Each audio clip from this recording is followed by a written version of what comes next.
क्रिस्त ते म्हज्या मोगाच्या भावारो आनी भयणीनो, तुमकां सोमेस्तांक साद्या काळाच्या 5व्या आयताराच्या नियाळाक स्वागत.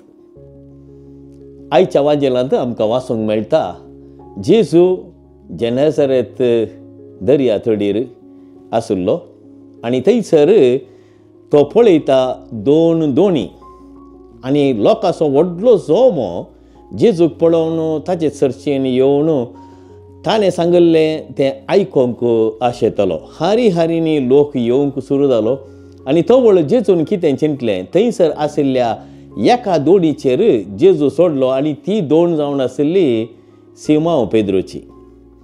आनी ह्या घडये आमी आमच्या मोतींत चिंतयेत कशें जेजू सगळ्या लोकांक एक बरी शिकवण दिता. जेजू फारिजेवां बरी सादुसेवां बरी प्रसंग करिनासलो. ताचो प्रसंग विशेषतर असो आनी लोकांच्या मनाक पसंद जावचें तसलो. ताच्या प्रसंगांत खाणयो आनी तशेंच वपारी आशिल्ल्यान लोकांक हें भोवूच आकर्शीत जाल्लें. त्या देखून सिनागोग फावनाशिल्ल्या खातीर जेजू सरोवराच्या तडीर येवन थोडे फावटी प्रसंग करतालो आनी ह्या घडये इतल्या लोकांचो जोमो पळोवन जेजू आपले प्रसंग सिमांवच्या दोणी थावन करता. कशें म्हणून सांगल्यार सिमांवची दोण जावंक पावता जेजूक एक पुलपत्र आनी थंयसर जेजू लोकां लागीं उलयता, तांकां बरी शिकवण दिता. जावंक पुरो ताणें जायत्या जाणांक गुणी केलें त्या घडये आनी उपरांत एक गणीत घडटा आनी हें विशेष गणीत आमकां सोमेस्तांक एक प्रेरणाचें जावन आसा. आनी कसलें गणीत? जेजू पेद्रोक सांगता, पेद्रो देवय तीं झाडां गोंड उदकांत आनी थंयसर तुमकां मासली मेळटली. आनी तो वळ पेद्रो एक चमत्कार मोगोर, इतल्या वर्सां मोगराचें काम करून जाणा आसलो मोगोर, तो कितें म्हणटा जेजूक, सगळी रात सोबी आमी काम केलां, आमकां कांयच मासली मेळोंक ना, पूण तुज्या उतराकाल हांव हें झाड गुंड उदकांत देंवयता. आनी ह्या घडये कितें घडटा, इतली मासली मेळटा गे ते संकेत करतात दुसऱ्या दोणीर आशिल्ल्यांक तें झाड ओडूंक दोणी ते भरतात. आनी ह्या घडये पेद्रोक इतले भंय दिसता गे आनी तो स्वंत कुशेन जेजू कितें सांगता, सोम्या तूं म्हजे तावन पयस वच, कित्याक हांव एक पातकी मनीस.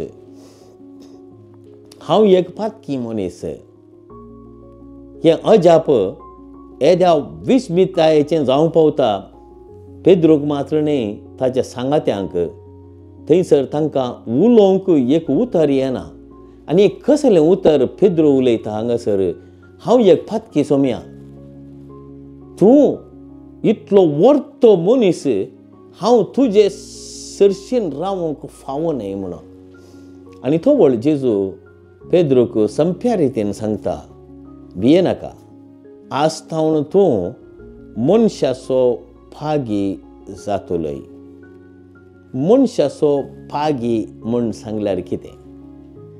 बाबा, आमच्या दिसपडत्या जिवितांत आमचें काम करनासतना थोडे फावटी आमकां जायती बेजाराय भोगता, सलवणी भोगता. आमच्या जिवितांत दुबळीकाय आसा, बेजाराय आसा, खंत आसा, आमच्या कुटुंबाचे समस्ये जावंक पुरो.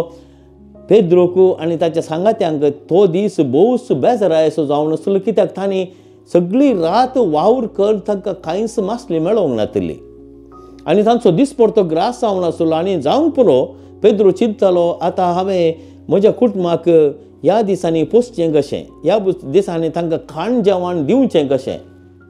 ह्या संदर्भी जेजूचें हें महान अजाप तांकां एक प्रेरण दिता. ते विस्मीत पावले, ते एका रितीन भियेले. हांगासर आसा हो कसलो मनीस वो, एका उतरानच येदी व्हडली रास मासल्याची आमकां मेळ जायतर हो महान व्यक्ती. आनी त्या देखून जेजू तांकां आपोवणी दिता, हाचे उपरांत तुमी मनशाचे पागी जातेल्यात म्हणून. मोगाळ भाव भयणीनो, आमकां सोबेस्तांक एक वर्तें आपोवणें आसा. जेजूचे फाटलावदारी आमी, आमकां बाप्तिस्म मेळ्ळा, जेजूच्या जिवितांत वांटेली आमी, आनी आमचें मिसांव जावंक जाय मनशाचे पागी जावचें. आनी मनशाचे पागी जावचें म्हूण सांगल्यार कितें? आमच्या दिसपडत्या वावरांत आमी मग्न जावन आशिल्ल्या वेळार आमकां जायतो लोक भेटता. जावंक पुरो आमची काम करच्या जाग्यार, मार्केटींत, समाजेंत, आमच्या संस्थांनी, इस्कॉलांत, आस्पत्रेंत, जावंक पुरो आमी एका जाग्याक भेट दिवच्या वेळार, इगर्जेक गेल्ल्या वेळार, इगर्जेच्या वाठारांत आमकां जायते अवकाश मेळटात लोकां संगी साळावळेन उलोवंक, तांचे थंय तो संबंद बांदून हाडूंक. आनी हो संबंद बांदून हाडटा आसतना आमकां सोमेस्तांक जेजू आपोवणें दिता कसलें? तुवें तुजें जाळ गूंड उदकांत देंवोवंक जाय.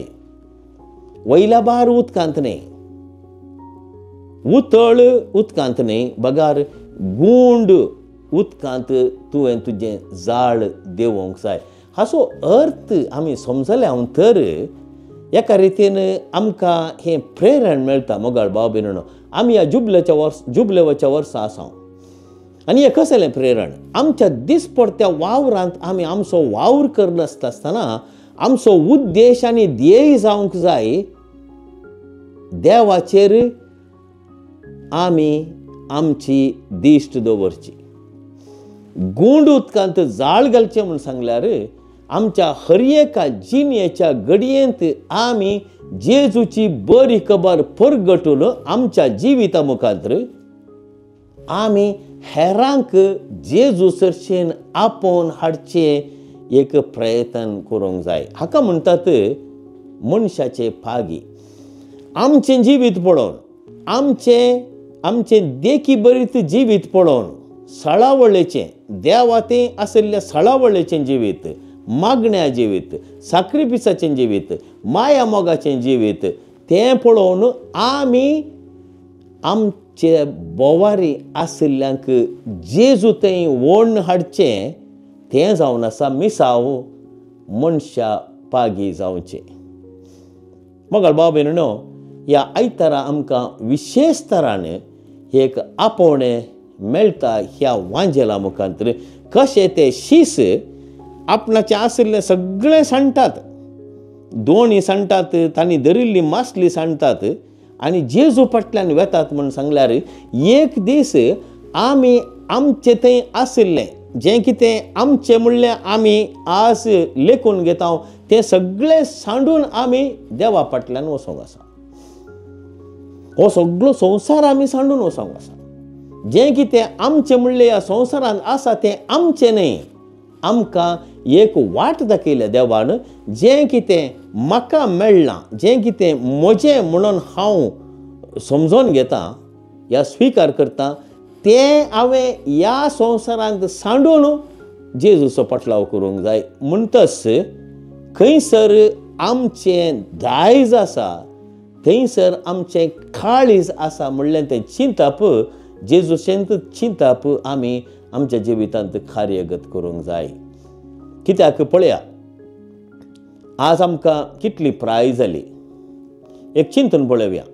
जावं पुरो आमकां 50 जालीं, 40 जालीं, 30 जालीं, 60 जालीं, 70 जालीं, आनी कितलीं वर्सां आमकां ह्या संवसारांत वाचोंक आसा गे म्हणलें एक सवाल आमी विचारचें. तर जें कितें आमचें संगी आसा, जें कितें आमचें म्हणून आमी स्विकार करता, जें कितें आमचें आस्त बदीक घराणें, आमचीं भुरगीं, आमचें कुटुंब जें कितें आसा तें सगळें एक दीस आमी सांडून वचोंक आसा. कशें पेद्रू आनी हेर शीस सगळे तांच्यो दोणी, धरिल्ली मासली, तांचीं जाळां सगळें सांडून जेजू फाटल्यान ते गेले गे. तशेंच आमच्या जिवितांत आमचें हें मिसांव संपदल्या वेळार आमी जेजूचो पटलाव करूंक आसा म्हणलें तें आमी मतींत दवरल्यार आमचें जिवीत इल्लें हाळू जाता. पळय कशें पेद्रू जावंक पुरो चिंतनांनी तो मग्न जावन आसलो. हांवें म्हज्या कुटुंबाक कशें पोसचें, हांवें मासली दवरूंक ना, आनी ह्या दिसांनी हांवें म्हज्या कुटुंबाक कशें पोसचें, कशें तांकां खावंक जेवंक दिवचें म्हणलें चिंतप आसलो पेद्रू सगळें सांडटा आनी जेजू फाटल्यान वता. आनी आज आमी जाणाव पेद्रूचें नांव सगळ्या संवसारार पयलो पापसाहेब जावंक पावलो तो मनशांचो पागी. आमकां सुमेस्तांक हे एक विशेष तराचें आपोवणें मोगाळ भाव भयणीनो. आमी आमच्या सदांच्या जिवितांत आमचें काम करन आसल्या वेळार आमी आयकोंक जाय जेजूचो थाळो. तो कितें सांगता, ये आनी म्हजो पाटलाव कर म्हणून. म्हणटस आज न्हय तर फाल्यां जें कितें म्हजें आसलें हांवें सगळें सांडून जेजू फाटल्यान वचोंकूच आसा. आनी ही थाराय हांवें हर एका दिसा करूंक जाय. म्हज्या संबंदांत, म्हज्या कुटुंबांत, म्हज्या शेजारा, म्हज्या समाजींत, म्हज्या संस्थांत, हांवें काम करच्या जाग्यार हर एक दीस जर तर हांव चिंतूंक पावता ह्या संवसारांत हांवें आसचें थोडींच वर्सां, त्या देखून जें कितें म्हजें आसा तें हांवें ह्या संवसारांत सांडूंक आसा. आनी म्हजो उत्तीम उद्देश जावंक जाय जेजूचो पाटलाव करूंक. आनी जेजूचो पाटलाव करूंक हांव गेल्ल्या वेळार हांवें हेरांकी म्हजे संगी आपोवन हाडूंक जाय त्या जाळांत, जेजूच्या त्या विशेष रितीच्या जाग्याक, सर्गीच्या राजांत ससनाचें सूख भोगूंक आमकां समेस्तांक दिता तो तें आपोवणें.